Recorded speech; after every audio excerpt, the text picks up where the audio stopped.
안녕하십니까, 라타로입니다. 오늘은 화천대유에 관해서 알아보겠습니다.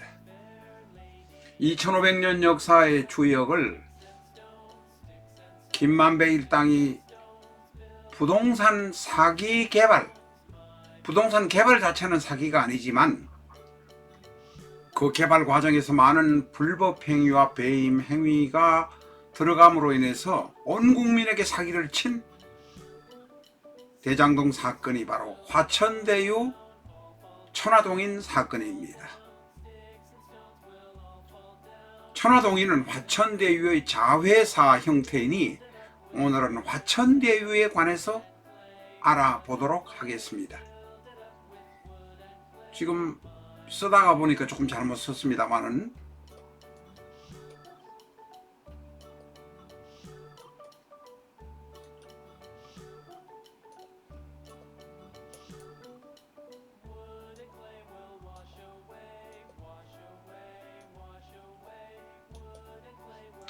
화천대유란 불화, 화,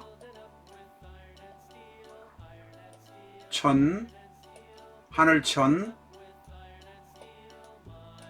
대, 유, 이설유,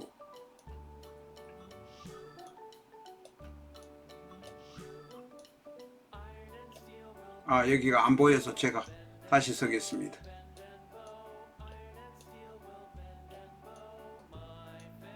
이것을 화천대유라고 합니다.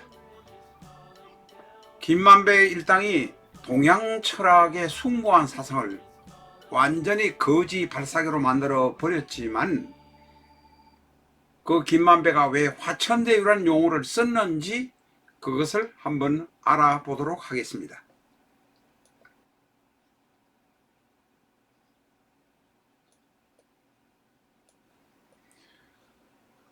자세한 사항은 공부를 하셔야 됩니다. 그러나 주역에 64괴가 있습니다. 64괴가 있는데 그 중에 8괴를 기본으로 해서 8가지의 형태가 있어서 88이 64괴가 되는 것입니다. 자세한 것은 뒤에 나중에 설명을 드리겠습니다만 21세기 주역 좀 한번 사보시고 공부를 1시간 정도 하시기를 권하겠습니다. 오늘은 8괴, 8괴의 모습과 화천대유의 뜻만 알아보도록 하겠습니다. 8괴에는 건이라고 있습니다. 건. 중간에 끊어지지 않고 길게 이렇게 죄송합니다. 이게 모양이 이상합니다. 길게 이렇게 이은 것이 양괴, 중간에 끊어진 것이 이렇게 음괴, 끊어지지 않은 것이 양괴, 끊어진 것이 음괴, 이렇습니다. 건은 양괴 셋으로 구성된 것, 이것이 건괴입니다. 건괴는 바로 하늘 천괴이라기도 합니다. 건위천, 바로 건괴는 하늘이다. 끊어지지 않은 양괴만 이렇게 셋으로 이어진 것입니다. 그 다음에 태금. 태금은 천간이 제일 위에 이게 조금 음괴가 있고 양괴가 둘 밑으로 있는 것이 태입니다. 그 다음에 화는 리화는 천간이 이 괴 3개 중에 제일 위에 꾀는 양괴, 중간 꾀는 음괴, 다시 밑에 꾀는 양괴, 중절, 중간에 끊어진 것이 바로 리화입니다. 화란 것은 불을 말합니다. 그 다음에 끊어진 것이 2개가 있고 안 끊어진 것이 밑에 있는 것이 진목입니다. 진목.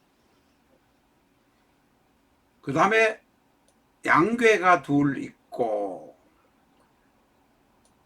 제일 밑에 꾀가 끊어진 것이 손목입니다. 손목. 그 다음에 음괴가 제일 위에 있고 중간에 양괴가 있고 다시 음괴가 있는 것, 이것을 감수라고 합니다. 우리가 건곤감리 태극기에 있는 그 감의 뜻입니다. 그 다음에 간은 천간이 제일 위에 있는 것이 양괴, 밑에 있는 것이 연달아서 음괴에 있는 것이 간입니다. 간토, 간산토, 간토라고 합니다. 그 다음에 음괴 셋으로만 구성된 것이 곤토, 곤지토라고 합니다. 건, 태, 리, 진, 손, 감, 간, 곤. 건금, 태금, 금은 둘입니다. 리, 화, 화는 하나입니다. 진목, 손목, 목은 둘입니다. 감수, 수는 하나입니다. 간토, 곤토, 토는 둘입니다. 자, 8괴 중에서 우리가 오행으로 구성되어 있습니다만 금은 둘, 목은 둘, 토는 둘이지만 화와 수는 하나다 라는 것을 우리가 기억하시기 바랍니다. 수는 북방이고 화는 남방입니다. 수는 북쪽에 있고 화는 남쪽에 있습니다. 이 8괴를 만들 시절에 화북지방에 살던 사람들이 북쪽에 있는 것은 만주 북쪽에 있는 것은 추운 북극지방에 물이 있는 것이고 적도 가까이 베트남을 지나서 인도네시아 근방에 있는 것은 남쪽에 있는 뜨거운 지방이었습니다. 8괴를 만들 때의 기준은 화북지방 사람들이 위에 있는 것은 수요, 찬 수요, 수는 차갑다고 봅니다. 화는 아랫지방, 베트남을 지나서 저 남쪽에 있는 것, 세상은 그렇게 세상을 보았습니다. 건금, 태금, 리화, 진목, 손목, 감수, 간토, 곤토. 그래서 찬 것은 감수 하나, 뜨거운 것은 리와 하나라고 보았고 나머지는 진, 목, 손목은 동쪽에 있는 쪽, 태, 금, 건금은 서북쪽에 있는 것, 곤토, 간토는 남쪽에 화 옆에 서남쪽에 있는 것, 이렇게 보았습니다. 어쨌든 8괴에 관해서 공부를 하고 있습니다. 건금, 태금, 리화, 진목, 손풍, 손목, 감수, 간토, 곤토. 우리나라 태극기에 들어있는 것은 건, 리, 감, 곤이 들어있습니다. 자, 오늘 공부하는 것은 바로 천화, 화천대유를 공부를 합니다. 천화동인은 내중에 이야기하고 화천대유는 이 64개를 배열하는 방법에는 상수로 배열하는 방법, 기타 두 가지 방법이 있습니다만은 어쨌든 간에 원래 주역에서의 순서는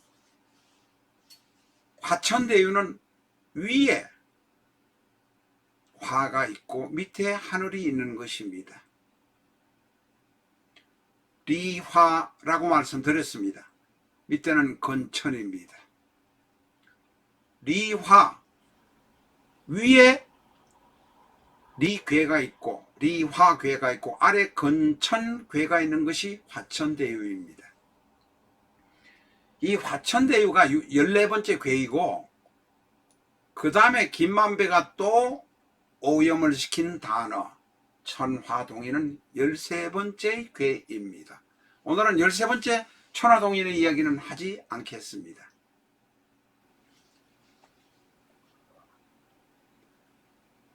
윗괴가 8괴 중에서 14번째 화천대유는 위에 화리화가 있고 화괴가 있고 밑에 하늘천괴가 있는 것입니다. 그래서 화천대유라고 하는데, 이 화천대유는 대단히 강건하고 튼튼하고 뜻이 잘 맞고 전쟁을 나가더라도 이길 수 있는 분위기가 조성된 분위기라고 해서 옛날에 선현들이 다들 좋아했습니다. 13번 천화동인도 좋은 괴에 속합니다. 그러니까 김만배는 사업을 시작할 때 출발하기 좋은 여건이 조성되었다는 의미인 화천대유를 내걸었지만 불순한 마음을 가지고 사업을 불순하게 나쁘게 진행을 하다 보니까 망가진 것입니다. 13번 화천대유, 13번 천화동인, 14번 화천대유가 좋다고 하지만, 화천이 좋다고 하지만 100% 좋은 것은 아닙니다. 변동이 되면서 나빠지기도 하는 것이 바로 64개 모든 괴의 공통점입니다.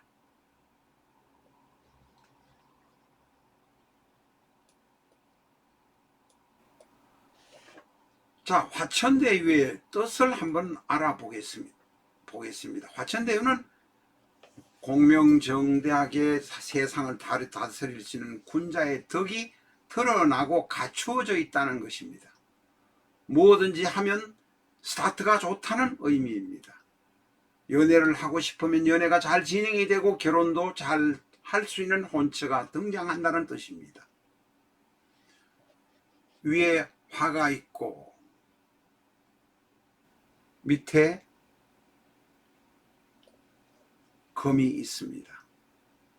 64괴 중에서 제일 좋은 괴 5손가락에 드는 것이 바로 화천대유와 천화동인입니다. 그러나 세상살이 일을 이 화천대유 괴 하나만을 보는 것이 아니고 보조괴인 효 6을 가지고 봅니다. 이것은 오늘은 이야기를 드릴 수 없습니다. 하다 보면 나빠지기도 하고 상황이 더욱 잘못되기도 하는 것입니다. 화천대유 이름이 지었다고 무조건 다 잘 된다? 그러면 전부 다 화천대유를 짓고 천화동인을 짓지 이름만 잘 지으면 된다? 아닙니다. 내 마음먹기에 따라서 일이 잘 풀리기도 하고 망가지기도 합니다. 그러나 화천대유의 괴를 우리가 21세기 주역점으로 화천대유 괴를 잡았다면 일단 사업을 할만하다, 연애를 해도 된다, 결혼을 해도 되는 시기다, 좋은 의미로 해석을 한다 하는 것 정도만 아시기 바랍니다. 세상살이가 처음부터 끝까지 잘 되는 경우는 하나도 없습니다. 동양 철학을 오염시킨 김만배를 저는 대단히 싫어합니다. 오늘은 여기까지만 공부하시고, 위에 화가 있고 밑에 금이 있는 것이 화천대유구나.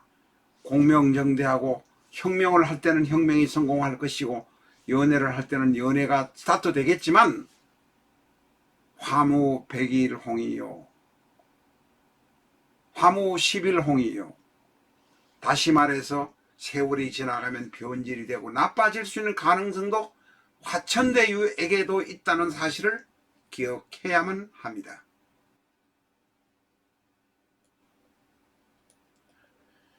이 추역 고전적으로 오는 순서로 14번째에 있는 화천대유를 설명드렸습니다. 카드로 보는 21세기 주역점을 사시면 누구나 1시간 이내 최고의 점사가 되실 수 있습니다. 꼭 예서병상 001, 21세기 주역점 001, 21세기 주역점 005-1, 5-2, 5-3 8편의 예서병상만 시청하시기 바랍니다. 5분 전후의 예서병상은 모두 1시간 이내에 마스터하실 수 있습니다.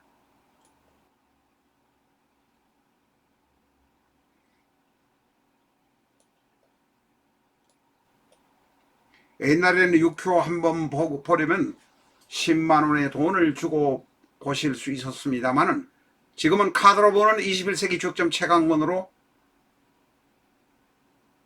나의 앞날 불안한 것을 해결하실 수 있습니다. 예수병상 21세기 주역점 001, 21세기 주역점 005-2 엔터 하시면, 유튜브에서 엔터 하시면 예수병상을 보실 수 있습니다. 화천대유 천하동인의 뜻이 어떤 뜻인지 아실 수 있습니다. 사조로 다 판단할 수 없는 것을 우리는 21세기 주역점으로 판단합니다. 옛날에 역술가들이 숨어서 비결로 사용하던 것을 쉽게 편집해서 여러분 앞에 제시한 것이 카드로 보는 21세기 주역점입니다. 아마존에서 팔고 있습니다. 21점 엔터 하시면 카드로 보는 21세기 주역점의 내용, 프로필, 이미지 모든 것을 보실 수 있습니다. 감사합니다.